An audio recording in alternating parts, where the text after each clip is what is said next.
All India Muslim personal law board के secretary और तर्जुमान मौलाना खालिद सैफुल्लाह रहमानी ने तेलंगाना सेक्रेटेरिएट में 2 मसाजिद को शहीद करने पर अफसोस का इजहार किया। उन्होंने हुकूमत के रवैये को मुसलमानों के साथ जुल्म और नाकाबिल कबूल करार दिया है।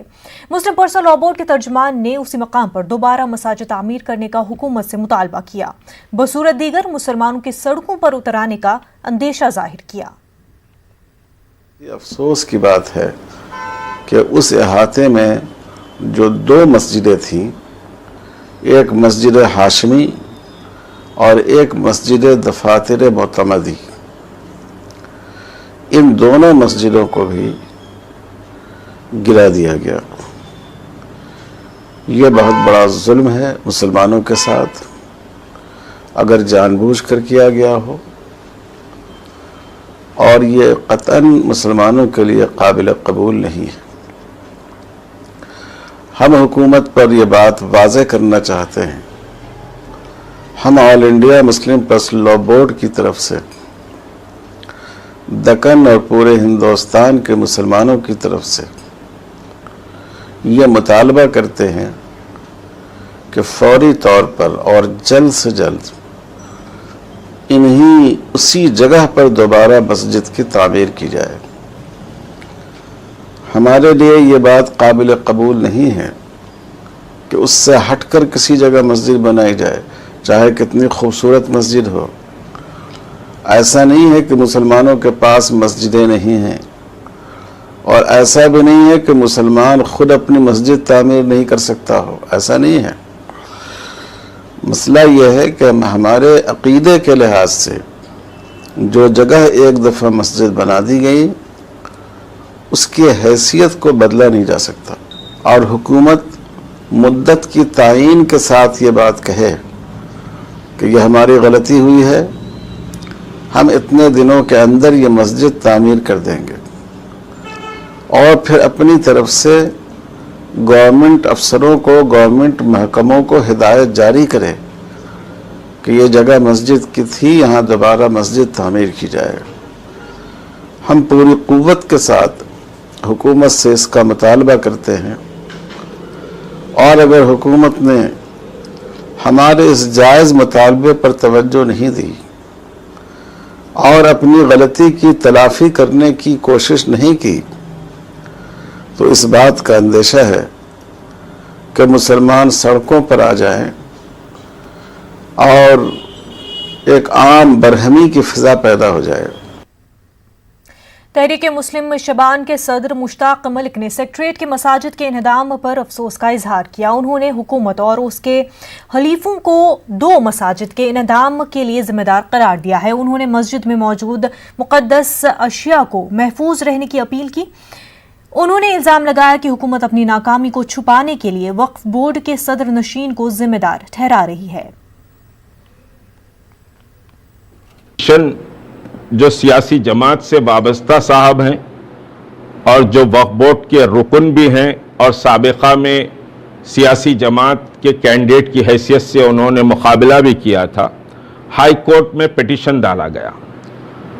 बड़े हैरत की बात है कि जब जिस रोज़ पिटीशन डाला गया उसी रोज़ यह पिटीशन डिस्पोज भी हुआ और पिटिशनर की रजामंदी से डिस्पोज हुआ, यानी कोई नोटिस इशू नहीं की गई, कोई डिस्कशन नहीं हुआ, जबकि नोटिस जाना चाहिए था। सारी चीज़ें, एक प्रोसेस होता है, वो सारा प्रोसेस आप जानते हैं। हुकूमत के प्लेडर ने यह कहा कि मस्जिदें हम शहीद नहीं किए हैं, बल्कि वहां पर मलबा गिरा है, डबरीज गिरे हैं, जिसकी वजह से मस्जिद कोलैप्स हुई है। हाई कोर्ट का ऑर्डर मेरे पास, यहां पर मुकम्मल हाई कोर्ट का ऑर्डर मौजूद है। हुकूमत ने तस्लीम किया वहां मस्जिद थी। हुकूमत ने यह भी कहा कि मस्जिद नहीं है, और हुकूमत का जो बयान आज ऑर्डर में है हाई कोर्ट के, नो मस्जिद एग्जिस्टिंग इन सेक्रेटेरिएट नाउ, यानी कोई मस्जिद अब सेक्रेटेरिएट में नहीं है, यह हाई कोर्ट के ऑर्डर में है। और उसके साथ यह समझिए कि गवर्नमेंट प्लीडर ने कहा कि हुकूमत वहां सेक्रेटेरिएट बना रही है और उस सेक्रेटेरिएट में एक मस्जिद भी बनाई जाएगी। ये वाज़ेह हो गया है कि दोनों मसाजिद हुकूमत ने गिरा दी। ये कोई मलबा करने से नहीं गिरी, तो मसाजिद में कुरान मजीद जानिमाज किसकी कस्टडी में है, हुकूमत कम अज कम अब तो बता दे। कुरान को अगर समझिए मलबे में फेंका गया है तो अल्लाह इनके हलीफों को और इस इख्तिदार को तबाह बर्बाद कर दे, और इसकी बर्बादी के लिए हम समझिए कि खून पसीना बहाएंगे। सारा इल्जाम लाके वक्फ बोर्ड चेयरमैन पे लगा रहे हैं, तो इसमें मुजरिम तो हुकूमत और हुकूमत के हलीफ। तेलंगाना हाईकोर्ट ने रियासती हुकूमत से कहा कि वो कोरोना मामलात में अदालत के एक भी हुक्म पर अमल नहीं किया गया। अदालत ने कहा कि इसके अहकामात को नजरअंदाज किया गया है। अदालत ने बरहमी जाहिर करते हुए कहा कि 8 जून से हुकाम ने एक भी हुक्म पर अमल नहीं किया। अदालत ने सवाल किया कि अहकामात पर अमल करने में क्यों दुश्वारी हो रही है, इसकी वजह बताई जाए। अदालत ने एतराज करते हुए कहा कि गुज़िश्ता रोज जारी करदा कोरोना का मीडिया बुलेटिन भी मुनासिब नहीं था, इसमें भी मुनासिब तफसीलात नहीं है। अदालत ने इस मामले की आइंदा समाअत कल तक के लिए मुलतवी कर दी। कल चीफ सेक्रेटरी अदालत में हाजिर होंगे तो उनसे पूछा जाएगा। वाज़ेह रहे कि हाईकोर्ट की हिदायत पर इतवार से रियासती हुकूमत कोरोना के मीडिया बुलेटिन को नए फॉर्मेट में जारी कर रही है।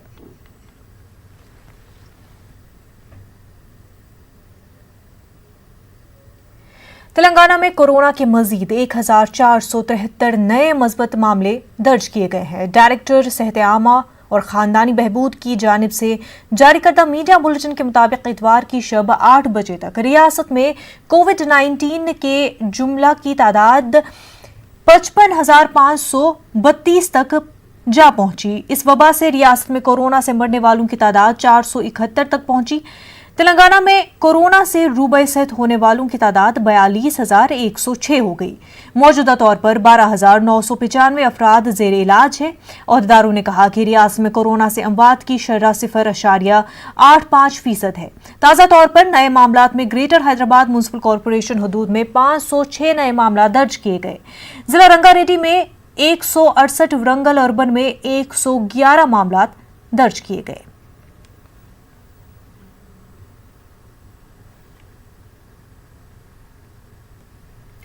कांग्रेस लीडर पूनम प्रभाकर ने कोरोना मामले पर तेलंगाना इंसानी हकूक कमीशन से नुमाइंदगी की है।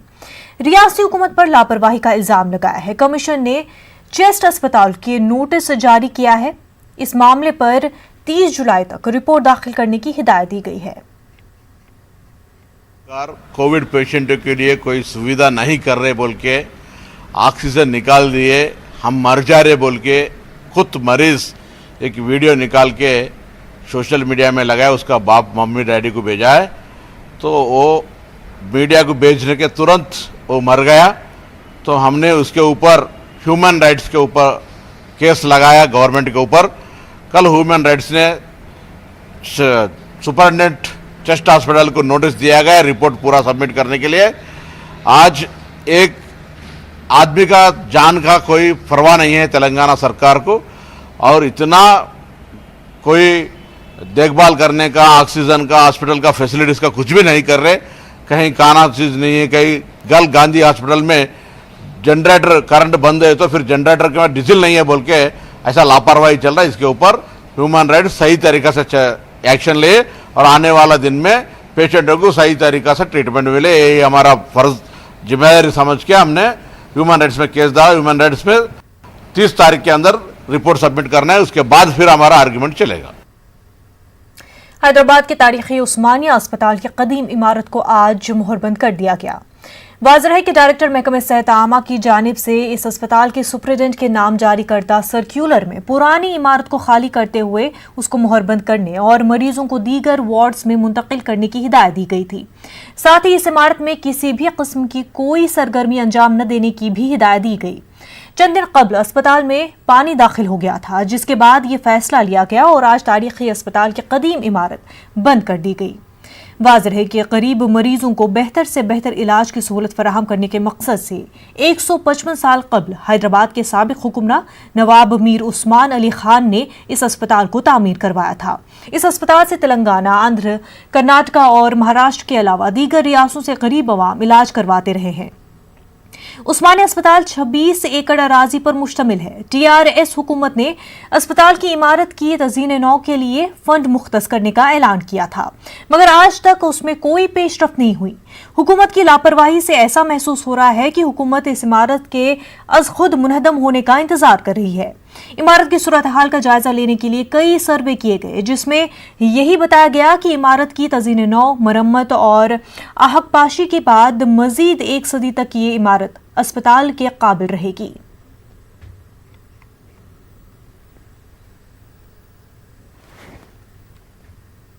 तेलंगाना के वजीर animal husbandry T Srinivas Yadav ने बताया कि रियासत भर में 5 अगस्त से माहीगीरों में मछलियां और झींगे तकसीम किए जाएंगे। रियासती वुज़रा, अरकान पार्लियामेंट, MLAs, MLCs और दीगर अवामी नुमाइंदे इस प्रोग्राम में शिरकत करेंगे। श्रीनिवास यादव ने बताया कि हुकूमत की जानिब से 81 करोड़ मछलियां और 5 करोड़ झींगे तकसीम करने का मंसूबा है। रियासती वजीर ने GHMC इलाके में 150 मोबाइल फिश मार्केट्स भी कायम करने का ऐलान किया है।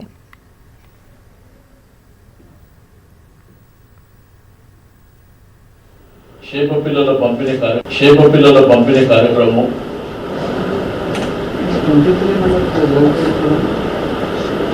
నెక్స్ట్ మంత్ ఆగస్ట్ 5వ తేదీ నుంచి రాష్ట్ర వ్యాప్తంగా ప్రారంభించడం జరుగుతుంది। హైదరాబాద్ సిటీలో 150 అంటే మున్సిపల్ డివిజన్లు 150 ఉన్నాయి కాబట్టి డివిజన్కి ఒకటి ఫిష్ అవుట్లెట్లు మరి త్వరలోనే ప్రారంభించబోతున్నామని చెప్పి నేను ఈ సందర్భంగా తెలియజేస్తా ఉన్నాను। దాంట్లో కూడా 2 ఆప్షన్స్ ఉన్నాయి। ఆ వెహికల్ మీరు కూడా చూసారు। ఒకవైపునేమో లైవ్ ఫిష్ అమ్మొచ్చు, సాయంత్రం అయితే ఫ్రై ఫిష్ కూడా అమ్మడానికి ఆ ప్రొవిజన్స్ ఇస్తున్నాం। దాన్ని కూడా నోటిఫికేషన్ రిలీజ్ చేయబోతున్నాం। मुल्क भर में कांग्रेस की जानिब से जमहूरियत बचाओ मुहिम चलाई गई। हैदराबाद में भी कांग्रेस के दफ्तर गांधी भवन पर कांग्रेस लीडरों ने एहतजाज किया और राजस्थान में कांग्रेस हुकूमत को गिराने का बीजेपी पर इल्जाम लगाया। एहतजाजियों ने राजभवन तक रैली निकालने की कोशिश की, लेकिन पुलिस ने उसकी इजाजत नहीं दी।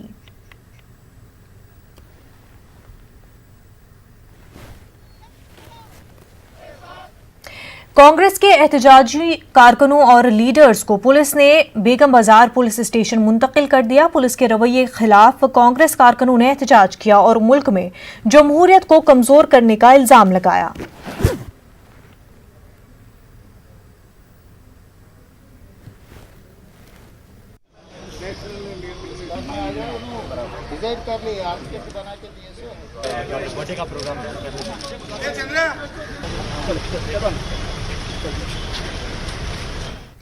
मजहबी त्योहारों पर भी कोरोना का असर देखा जा रहा है। गणेश उत्सव समिति ने रवा बरस गणेश त्योहार को भी सादगी से मनाने का ऐलान किया है।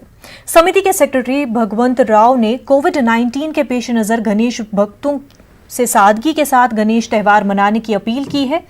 हुकूमत के गाइडलाइंस को फॉलो करने की अपील की है। उन्होंने बताया कि गणेश समिति की जानिब से मरकजी जुलूस नहीं निकाला जाएगा।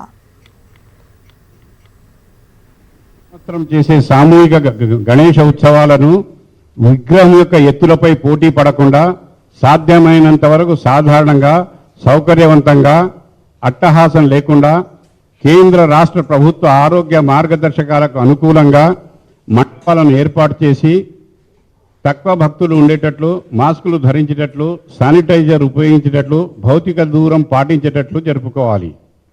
సెప్టెంబర్ 1వ తేదీన సామూహిక నిమజ్జనం వీలు పడదు కావున భక్తులు సామాజిక దూరం పాటిస్తూ నిమజ్జన కార్యక్రమం జరుపుకోవాలి।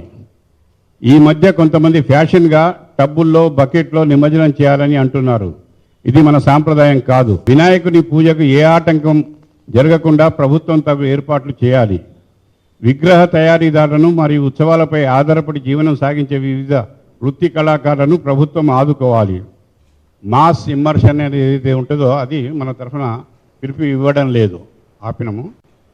ఏ నిమజ్జనం ఎవరి వాడు తోచినట్లు తమ తమ ప్రాంతాల్లో నిమజ్జనం చేసుకోవాలని చెప్పి భక్తులకందరికీ విజ్ఞప్తి చేస్తున్నాం। సాదాసీదాగా ఈజీగా మండపాల దగ్గర 4-5 ఉండేటట్లు, మాస్క్ ధరించేటట్లు, శానిటైజర్ పెట్టడము, తర్వాత పూజ చేసేటప్పుడు భజనలు డిస్టెన్స్ మెయింటైన్ చేస్తూ చేయడం, కానీ ఎక్కువ అట్టహాసంగా ఉత్సవాలు పోవద్దని అందరి గణేష భక్తులకు విజ్ఞప్తి చేస్తున్నాను.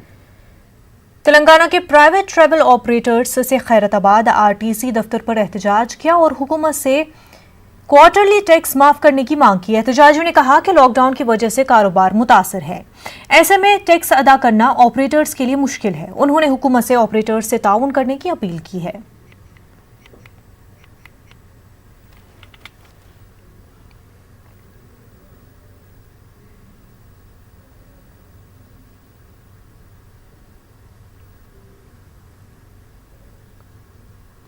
नाज़रीन, एक छोटा सा ब्रेक लेंगे।